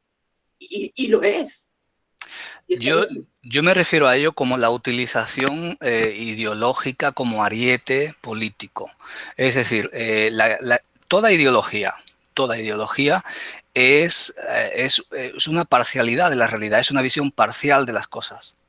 Cuando uno no quiere trascender su propia ideología, no quiere repensar lo que piensa, y se aferra a una visión ideológica de las cosas y politiza un producto cultural en este sentido, ¿no? Es cuando yo lo problematizo porque lo muestra como una totalidad. Y la totalidad incluye también otras visiones, ¿no? Que es precisamente el comentario que se hacía antes, ¿no? Mientras yo lo vengo planteando tal vez desde una españolidad, o sin duda de una españolidad, ¿no? Porque es el canibalismo de la memoria española, es lo que venía a plantear, ¿no? Pues evidentemente es una visión, toda visión ideológica es parcial, es a lo que me refería yo cuando se habla de una politización y una esa ideologización de la película, ¿no? Como ariete de, pues, ariete político, ¿no? No sé hasta qué punto. No sé, al principio también, cuando Silvia mencionaba al principio de quiénes son nuestros líderes culturales, ¿verdad? Y ya consciente de decir, pues son nuestros escritores y son nuestros cineastas, por ejemplo, ¿no? Directores, ¿no? Porque ahí es donde diluimos todo esto nosotros, ¿no? Diluimos toda nuestra visión del mundo. En ese sentido es en el que yo planteaba que una visión ideológica reduce la realidad a algo que no responde a lo que es, ¿no? No responde a toda la complejidad y la complejización que esto requiere, ¿no? No sé si estoy llegando a responder a la pregunta, pero pueden hacer seguimiento, por favor, Silvia o quien quiera. Sí, no, yo sigo sintiendo lo mismo, digamos, la ideologización mal vista, la politización mal vista cuando es de un sector. No, de cualquier sector. Me parece que mucho cine a ver, yo soy básicamente de literatura y a mí me interesa particularmente la literatura mucho más que los estudios culturales.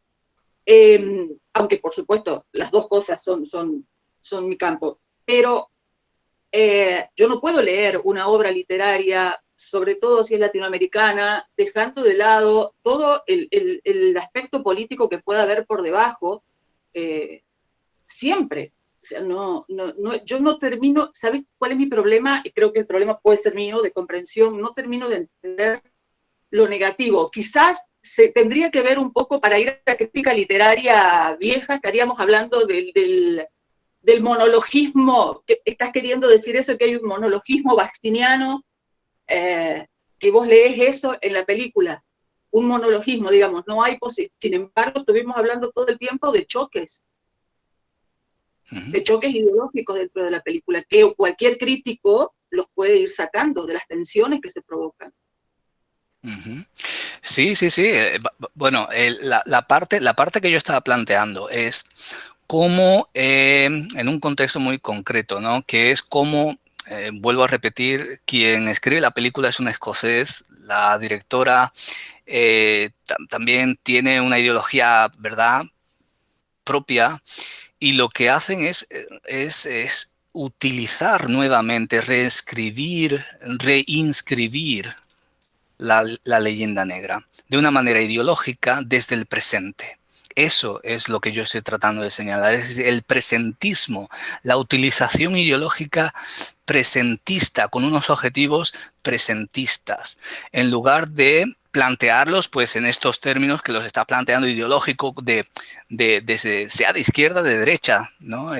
Yo lo problematizo en cualquier sentido. La utilización con unos fines concretos, con unos fines de, no voy a decir manipulación, pero sí de distorsión de los hechos, ¿no?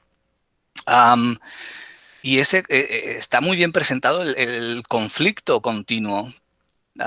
Fíjense que al final, por ejemplo, de la película acaba con una crítica a la españolidad, ¿no? Acaba con una crítica que es ese continuo, esa cruz con la que cargamos, ¿no? Y es que el director al final de la película, cuando va en el taxi, abre el botecito, ¿no? O abre el regalo que le hizo Daniel y ve Waku, ve el agua, se ríe, dice Waku y acto seguido hay un fundido en blanco. Eso es la amnesia.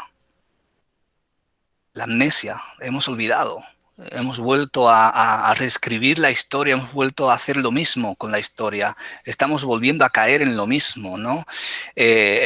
Hay muchas partes de la película con las que no estoy frontal, no voy contra la película de manera frontal, pero hay aspectos que sí veo algo problemáticos, ¿no? En esa utilización presentista. Es el único aspecto en el que yo sí veo ideologización. Y yo no censuro, pero sí me cuesta en cualquier sentido ideológico, izquierda, derecha, del que venga, ¿no? Es algo de que yo entiendo que percibimos las cosas o las realidades de una materialidad diferente y una historia diferente, y tal vez sea casi imposible separarse por esto anterior que decía, ¿no? Que se diluye nuestra filosofía en los productos culturales y la literatura. Es muy difícil separarse emocionalmente de lo que vemos, ¿no? Pues bueno, tomo nota sobre todo esto. Gracias, Silvia. Pienso que tenemos tiempo para tomar una o dos preguntas más. Yo quería pedirte algo, José. Soy consciente de que, digamos, en el momento en que te corté, estabas abordando varios ejemplos de análisis de la película. Y a mí me gustaría, si tú pudieras retomar en este momento algunos momentos concretos de la película en la cual podamos hacer un análisis espectral, es decir, que nos muestren tu procedimiento de análisis de la película en relación con la identificación del fantasma o de los fantasmas. ¿Dónde están los fantasmas? ¿Cómo estos fantasmas aparecen? ¿Cómo reaparecen?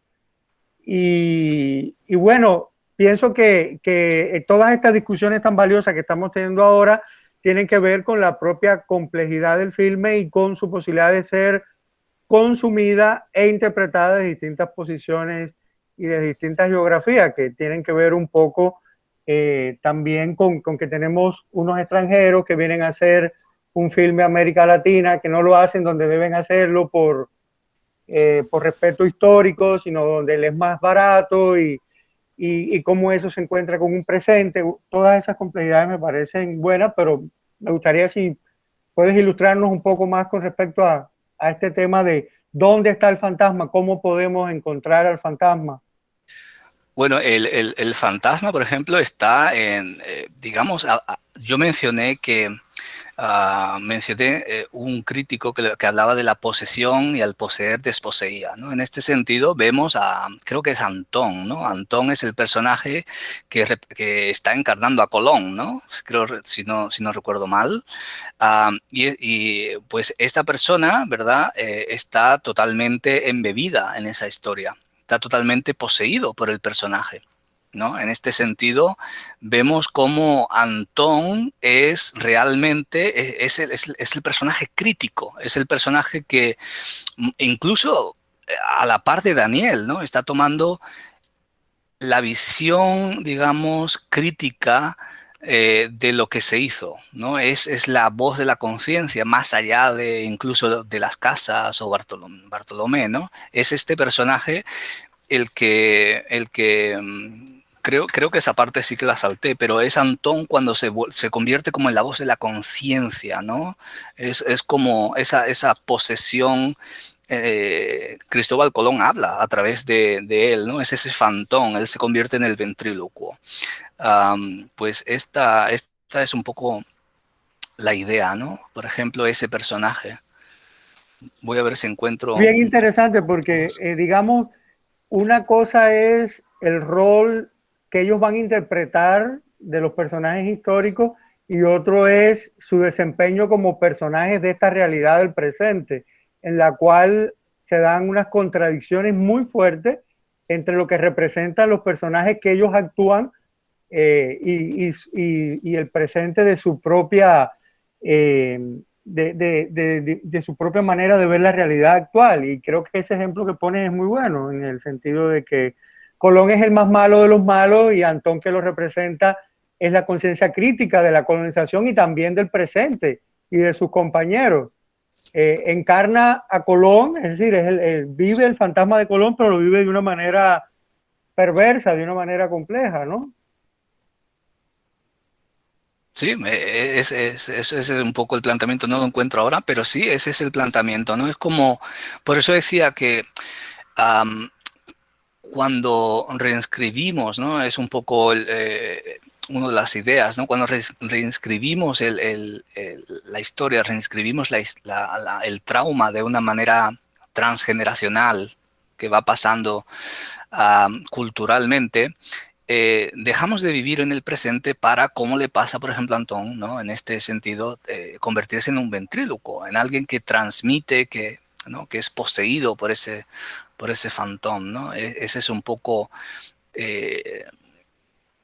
la visión en la que evidentemente chocan visiones, ¿no? Chocan realidades.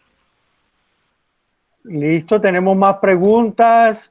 No he escuchado ninguna pregunta de Wailín Arrieta, ni de Yeniré Pardo, que conoce bien algunos aspectos de la teoría espectral, lo de Andrea Padilla, Yuris Liñán, Allison. ¿Más preguntas? ¿Lo vamos a dejar irse así, sin más preguntas? Yo quiero más preguntas que me cuestionen, porque así, yo es que soy de la filosofía que cuando uno enseña, dos aprenden. Entonces estoy aprendiendo en este proceso también. Con todas estas cuestiones que me han puesto encima de la mesa, pues claro, a mí me encanta enriquecerme. Así que adelante, por favor. Bueno, ¿tenemos alguna pregunta más? ¿Comentarios? ¿No? Yo les decía, bueno, les indicaba en el programa del curso de Crítica Literaria 1, donde teníamos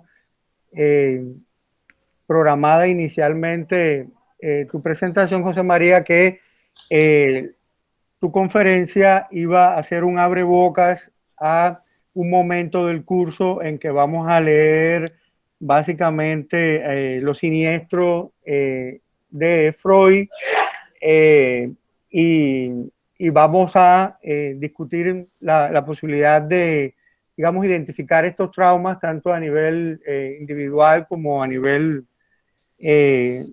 transgeneracional, ¿verdad? Quizás muchos de ellos se van a animar a escribir artículos de investigación en esa área. Entonces, ¿qué le preguntaría? ¿Qué consejo? Nadie le quiere pedir consejo al profesor José María de cómo escribir un artículo en esa área, Juan Sebastián?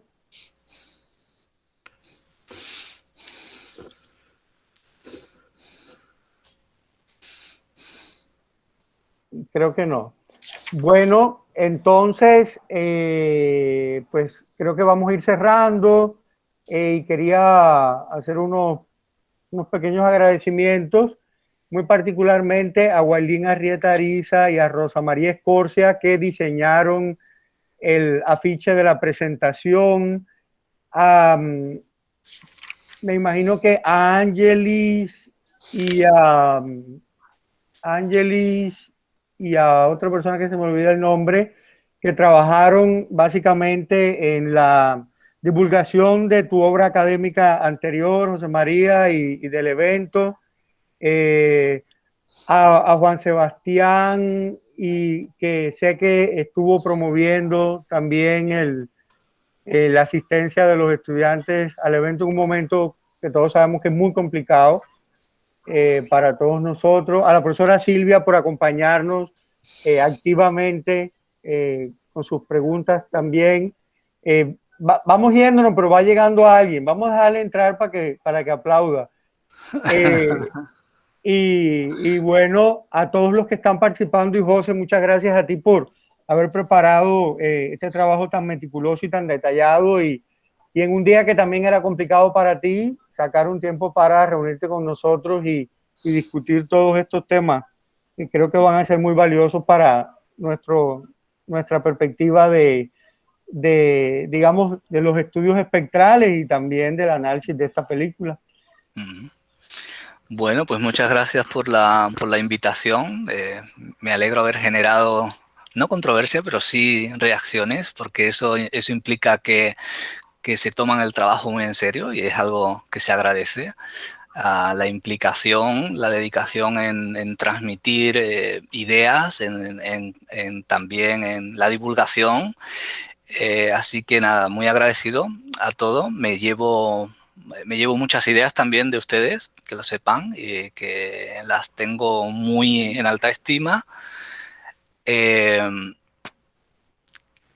Se les quiere a Latinoamérica desde España. Entonces es algo doloroso, ¿no? En muchos sentidos, el hecho de que nos estemos negando muchas veces y vivamos de espalda cuando vivimos dentro de una misma realidad cultural, con nuestras materialidades y nuestras diferencias y nuestras diferentes visiones del mundo. Pero yo creo que un día nos encontraremos y el pánico que nos tiene en el mundo angloparlante se hará realidad y Latinoamérica se pondrá en pie. Cuando se ponga Latinoamérica en pie, pues comenzaremos a caminar todos, porque España necesita Latinoamérica, Latinoamérica necesita España. Y con ese mensaje positivo, no sé si demasiado hispanófilo, pues les deseo lo mejor, que se encuentren los cambios que necesita Colombia.